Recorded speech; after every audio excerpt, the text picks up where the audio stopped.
무엇이다 이렇게 돼 있어요. 여백을 남겨놓고 갈로를 치고 그 안에 모든 것이 다 집중되어 있다. 나는 너를 위한 무엇이다. 나는 너를 위한 모든 것이다. 우리를 위해서 모든 것 되시는 분이시다 이 말이에요. 여러분 힘들고 어렵고 답답하면요, 우리 하나님은 위로의 하나님이십니다. 내가 몸이 아프고 상처가 많으면 우리는 치료하시는 우리 주님이다 이렇게 우리 여백 속에 고백을 하라 그 말이에요. 내가 힘들고 어려우면 무리로 걸어오시는 전능자 하나님이 나의 아버지시다 이렇게 여백 속에 내 신앙 고백을 밀어넣어라. 이 말은 주님의 초대 앞에 나오라 그 말입니다. 하나님의 언약 백성에게 주어진 축복이고 특권이라는 사실을 이 박순영 목사님을 통해서 제가 또 한번 경험하게 되었습니다. 그래서 물 위로 걸어오시고 바다 위로 걸어오시는 예수님은 바로 창조주 하나님이시고 전능하신 하나님이시고 특별히 피조물의 도움이 필요 없으신 독립적인 우리 하나님의 역사가 일어나는 것입니다. 제자들이 유령이다 그렇게 소리 지르니 나 유령 아니다, 나 예수다 이렇게 표현한 것이 아니라 나는 전능하신 하나님이시다. 창조주 하나님으로 이곳에 왔다. 바다와 육지를 만드시고 모든 것을 통제하시는 전능하신 하나님이 우리에게 걸어오시는 장면입니다. 여러분 힘들고 어려울 때 우리는 그 여백 속에 고백하는 것입니다. 하나님은 물 위로 걸어오셔서 우리의 아픔을 알고 계시고 안아주시는 우리 주님이시다. 제가 이 부분을 첫 번째 이제 경험하게 되었습니다. 두 번째입니다. 베드로가 물 위를 걷는 장면입니다. 마태, 마가, 요한복음에 세 곳에 나와 있는데 다 물 위로 걸어오시는 예수님은 다 기록했습니다. 그러나 물 위로 걸어오는 베드로의 모습은 여기가 유일합니다. 여기 한 곳 외에는 다른 곳은 없습니다. 베드로가 물 위로 걸어오는 이 장면은 이 마태복음 한 곳에만 있다. 여기 역사적인 의미가 있는 것입니다. 그러면 물 위로 걸어오는 이 베드로의 모습 속에서 저는 무엇을 생각하게 되었느냐 하면 베드로의 부르짖음입니다. 제자들은 유령이라고 소리 질렀으나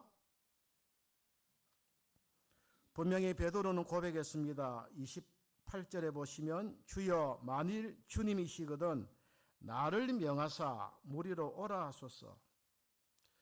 멀리 계시는 분이 사랑하는 주님인 것은 분명히 목격을 하고 알게 되었으나 그 예수님께 곧바로 뛰어가지 않았습니다. 사랑하는 주님, 너무 감정을 앞세워서 걸어가지 않았다 그 말이에요. 주님이시면 나를 명하여 물 위로 오라 하소서. 예수님이 오라 하시니 배에서 내려 물 위로 걸어서 예수께로 갔습니다. 이것은 말씀에 의지해서 걸어갔다 그 말입니다. 많은 사람들은요, 베드로가 물 위로 걸어가다가 바람을 보고 빠졌다. 저는 뭐 그런 것에 신경 안 씁니다. 왜냐? 여기서 중요한 거 제가 얼마 전에 생각했습니다. 베드로는 주님을 너무 사랑한 것입니다. 다른 제자는 배 안에 가만히 있는데 왜 베드로만 유독히 나갔습니까? 제일 사랑한다는 뜻이에요. 주님이 여기 계시는 데가 어떻게 내가 깝깝하게 이렇게 앉아 있느냐? 내 사랑하는 주님 보고 싶습니다. 주님이 바다 위로 걸어오시다니 너무나 감격해서 주님께로 가는 것이 사랑으로 가게 만드는 역사가 일어난 거죠. 우리는 뭐 자꾸 물 위에 빠졌다 뭐 그런 생각하는데 저는 이 본문 연구하다 보니까 베드로의 부족은 하나도 눈에 들어오지 않고 베드로가 주님을 얼마나 사랑하기에 바다 위로 뛰어 들어가느냐. 내 사랑하는 주님 앞에 달려가는 그 물 위로 걷는 이 베드로의 모습 속에서 저는 막 감격이 생겼어요. 또 하나의 고백입니다. 예수님이 안심하라 나니 두려워하지 말라 에고 에임이 나라고 하는 말씀을 전했는데 베드로의 고백 봅시다. 물 위에 빠져갔을 때 주여 나를 구원하소서. 이것은요 피조물의 유일한 고백입니다. 하나님은 예수님은 나는 나다 이렇게 선포하시고 피조물인 이 베드로는 나를 구원하소서. 이것이 하나님과 피조물의 대화입니다. 우리가 할 수 있는 유일한 고백은요, 주여 나를 구원하소서. 이 대화 속에서 이 바다 한가운데 일어나고 있는 이 아름다운 영적인 대화, 너무나 감격스러운 것입니다. 여러분, 우리는 인생살이 바다 한가운데 걸어가서 폭풍을 만날 경우가 많습니다. 그러나 주여 나를 구원하소서 이 한마디로 주님을 신뢰하고 나가면 주님은 건져주시는 것입니다. 세 번째 살펴보려고 합니다. 세 번째는 기도입니다. 여기서 기도가 참 많이 나옵니다. 기도 한번 봅시다. 자, 30절. 바람을 보고 무서워 빠져가는지라 소리질러 이르되 주여 나를 구원하소서. 31절. 예수께서 즉시 손을 내밀어 그를 붙잡으시며 이르시되, 즉시 손을 내밀어 그를 붙잡아 주시는입니다. 한번 질문하겠습니다. 다 아시는 내용인데 다 알고 하는 겁니다. 베드로가 바다 위를 몇 번 걸었습니까? 한 번 걸었습니까? 두 번 걸었습니까? 몇 번 걸었습니까? 자꾸 베드로가 물에 빠졌다는 것만 생각하지 마시고, 바다 위를 몇 번 걸었습니까? 제가 자세히 보니까 두 번 걸었더라고요. 이해가 안 되십니까?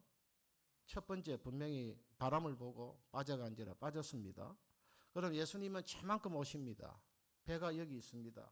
그리고 배에서 나와서 이제 열심히 이제 바다 위로 베드로가 걸었습니다. 그냥 물에 빠졌습니다. 그 다음에 걸었습니까? 안 걸었습니까? 저는 걸었다고 믿어지는 거예요. 유명한 분의 설교를 들어보니 다 두 번 걸었다고. 왜 걸었느냐? 자, 30절, 32절 봅시다. 다 같이 읽겠습니다. 32절. 배에 함께 오르매 바람이 그치는지라. 물에 빠져서 즉시 배 위로 예수님이 그렇게 올려 보낸 것이 아니고 함께라는 단어. 잠시라도 바다 한가운데서 물에 빠졌을 때 예수님이 손을 내밀어서 이렇게 건져서 그때 같이 동행했다는 사실이 제 눈에 들어왔습니다. 이야, 주님이 이렇게 건져주시구나. 건져주실 뿐 아니라 함께 걸어가셨구나. 한 번입니까? 두 번입니까? 여러분, 우리가요 부족하고 연약해도 주님 앞에 주여 나를 구원하소서. 주님 앞에 기도하면요 다시 실수한 그 자리에서 다시 기회를 부여받는 것입니다. 다시 물 위로 걸어갈 수 있는 함께하는 역사를 보여주시는 거죠. 제가 연구할수록 함께라는 단어가 너무너무 소중합니다. 제가 세 번째 경험합니다. 경험 이야기합니다. 제가 지금 저희 집에서 한 10분에서 15분 걸리는 교회에 자주 가서 기도하러 갑니다. 황령산 터널 위에 있습니다. 자주 가서 기도하고. 근데 그 교회는 특이하게 성도수가 많지 않기 때문에 금요 기도회는요 수영로 교회 가서 기도하더라. 왜냐하면 갈급한 심정이니까, 교회가 작으니까, 성도가 많이 모이지 않으니까. 그렇게 수영로 교회 저녁에 이렇게 8시 20분에 모여서 가고 그렇게 저도 한번 따라갔어요. 왜냐하면 자꾸 이제 교회 가서 제가 기도하고 장소를 빌려 기도하는데 좀 체면을 채워야 되죠. 그래서 성도님에게 힘을 좀 되도록 그렇게 같이 갔습니다. 딱 5번 나갔어요. 5번. 왜냐 갈급하니까 올해 좀 하나님 역사를 체험하고 싶어서 그렇게 열심히 이제 5번 같이 모여서 한 자리에 앉았어. 가면은 한 2시간 이상 앉아 있어야 되니까 갔다 왔다 한 3시간 넘습니다. 그래 이제 갔는데 제가 솔직히 말씀드리면은 제가 수영로 교회 교육건도사 출신입니다. 로비에 가니까요. 교회 역사를 쫙 적어 놨는데 1975년에서 2025년 교회 50주년 쫙 이렇게 로비에 그다음에 올해가 이제 희년이 지난 이제 첫 해. 제가 1981년도에 8월 달에 수영로교회 교육견도사 6년 만에 갔거든요. 한창 부흥될 때죠. 그때 가서 제가 숫자를 세보니까 830명, 850. 그 다음에 조금 있다가 땅을 사고 건축하고 1,500명 모이고. 그렇게 부흥하는 역사를 제가 눈으로 교경자 다 본 사람이에요. 땅을 사는 기적도 보고 뭐 이렇게 다 보았는데 제 마음속에 어떤 마음이 드느냐 하면, 그래, 과거의 영성을 한번 개발해보자. 교육선교 때 얼마나 많이 금요기도에 정필도 목사님 통해서 은혜를 많이 받고 그 영성이 뛰어난 그 역사를 내가 다시 한번 체험해보자. 그래서 이제 한 번, 두 번 갔어요. 가니까 자꾸 옛날 생각이 나, 은혜가 안 돼. 목사님도 보고 싶고 뭐 옛날 분들 보고 싶고 뭐 그렇게 했어요. 그래가지고 첫 주, 둘째, 이래 세 번째 가니까 안 되겠다. 생각 바꾸자. 옛날 생각하지 말고 오직 주님에 집중하자. 그렇게 해서 기도했으며 성령님의 임재를 경험하게 하시고 찬양과 말씀 속에 반드시 하나님의 뜻을 깨닫게 해주세요. 그렇게 간절하게 해서 네 번째 이제 드디어 갔습니다. 그런데 담임 목사님이 나오셔가지고 꼭 하는 그 이제 순서가 있는데 찬양을 한 곡 합니다. 찬양을 한 곡 하는데 제가 조금 전에부터 알고 있는 곡이었지만 뭐 깊이 있게 불러본 적이 없는 그런 곡이었습니다. 그 가사 내용이 무엇이냐면 참 하나님의 은혜로 그곳에서 놀라운 체험을 하게 되었습니다. 담임 목사님의 그 찬양곡이 무엇이냐면 무리를 걷는 자. 그 세 번째 경험입니다. 무리를 걷는 자인데 그 가사 내용이 무엇이냐면 주님 나를 부르시니 두려움 없이 배에서 나아가리라. 제가 바다 위로 걸어오시는 그 예수님, 전능하신 하나님, 그 한 달 이상 묵상하고 연구하고 그렇게 제 삶으로 받아들이기로 하고 그 옛날의 영성을 경험하기 위해서 수영로교회라고 하는 곳에 이제 3주를 갔다가 4주 만에 은혜를 받은 거예요. 이 갈급해서 갔더니 담임 목사님이 찬양한 것 합시다. 주님 나를 부르니 두려움 없이 배에서 나아가리라. 배에서 나가는 것이 믿음이다. 주님 나를 부르시니 주님 내게 오라 하시니 주님 보고 계시기에 의심치 않고 바다를 걸어가리라. 우리가 바다를 걸어가는 인생을 살아야 되는 것이.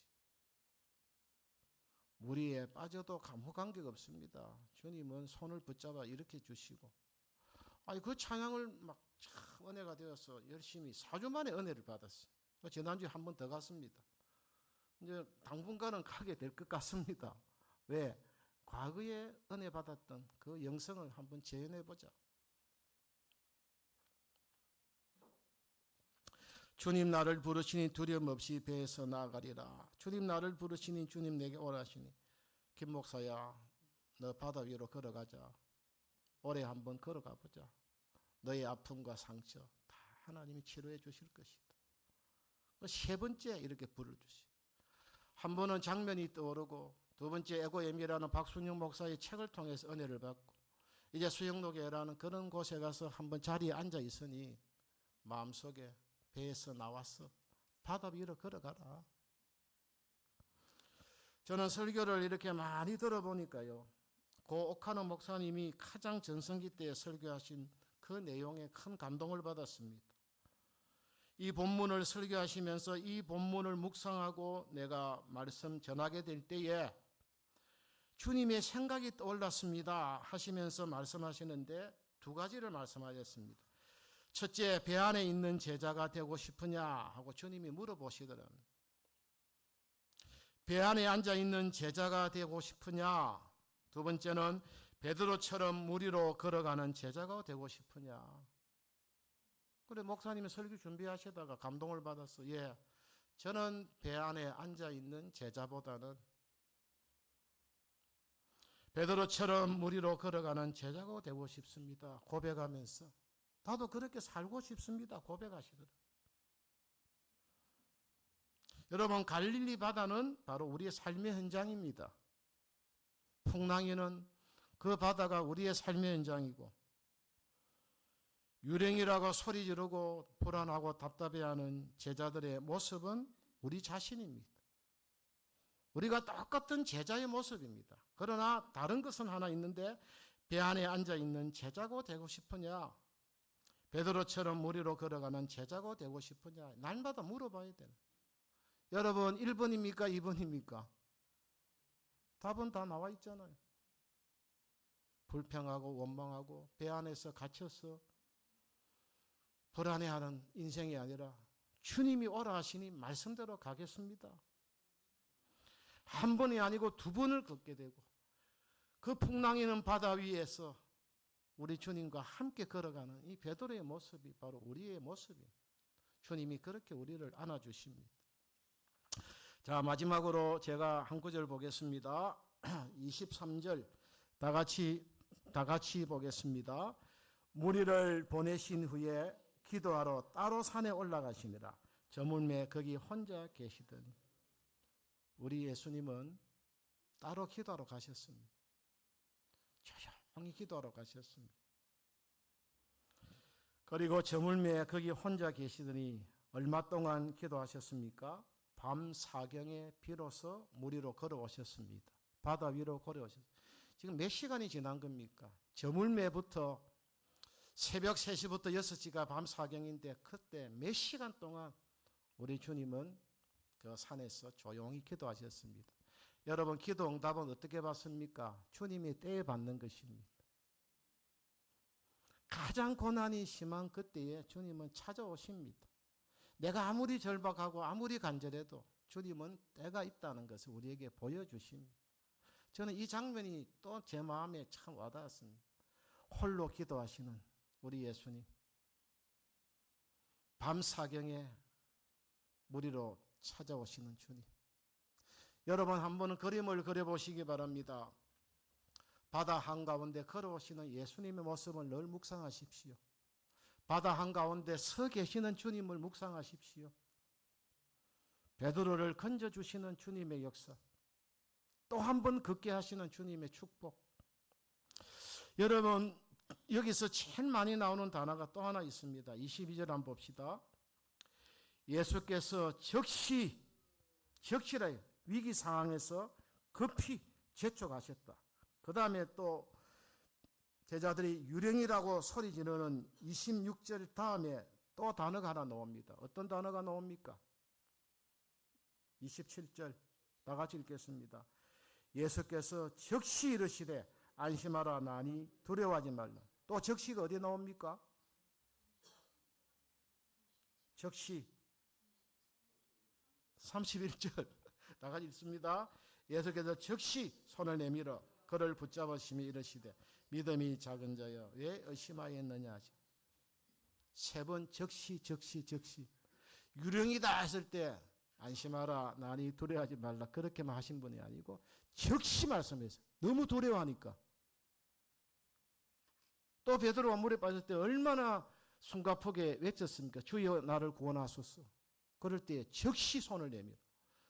여러분 이 교회 안에 적시 일어나게 하실 주님의 역사를 기대하시기 바랍니다. 적시 위기 상황 가운데서 바다 위를 걸어오시고 바다 위에 서 계시고 믿음 있는 자에게 바다 위로 걸어갈 수 있는 믿음을 부여하시는 이 축복된 역사. 저는 한 달 이상 이건 묵상해서 한 거예요. 제 집이 어딘 줄 아십니까? 집이 바닷가 옆 남천동입니다. 이 광안대교를 보고 바다를 보고 물 위로 걸어오시는 우리 주님. 묵상도 할 수 있고 바다 가운데 서 계시는 우리 주님을 묵상할 수도 있고 물에 빠져도 즉시 손을 붙잡아 주시는 주님이 함께 하신다. 저는 이 믿음으로 살아가려고 주님의 놀라운 은혜 3번을 경험하고 우리 성도들과 함께 이 말씀을 나누는 것입니다.